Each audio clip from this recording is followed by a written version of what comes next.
कुरुल गटात महायुती विरोधात संताप, धनगर आरक्षणाचा मुद्दा केंद्रस्थानी। नमस्कार, आपण पाहत आहोत जनसंसद न्यूज। कुरुल जिल्हा परिषद गटातून मोठी राजकीय बातमी समोर येत आहे। महायुतीतील घड्याळ आणि कमळ या सत्ताधारी पक्षांवर गंभीर आरोप करत वंचित बहुजन आघाडीचे उमेदवार ॲडव्होकेट विठोबा पुजारी यांनी जोरदार टीका केली आहे।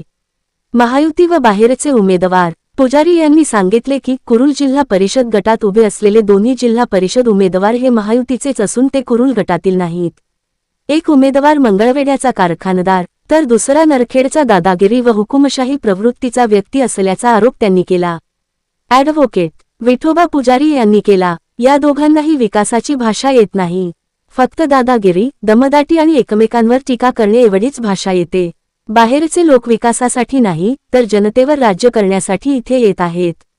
महायुतीवर टीका करताना पुजारी म्हणाले की निवडणुकीत विरोधक असल्याचे दाखवणारे हे पक्ष जिल्हा परिषद अध्यक्ष निवडताना एकत्र येतात आणि जनतेला वेड्यात काढतात। जनता ही राजा आहे, पण आज लोकशाही संपवण्याचे काम महायुती सरकार करत आहे।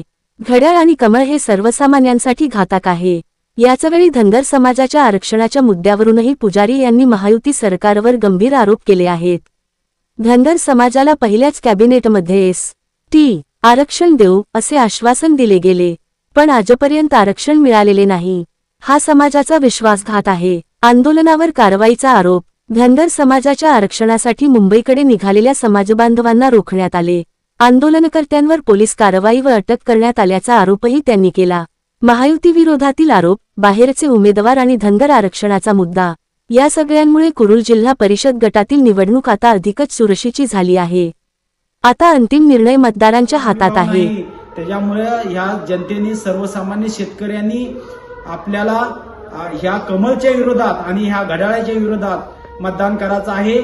आज मी वंचित बहुजन आघाडीमधून पंचायत समिती आणि झेडपी मध्ये मी इलेक्शन लढवत आहे। त्या ठिकाणी माझं गॅस टाकी हे माझे चिन्ह आहे।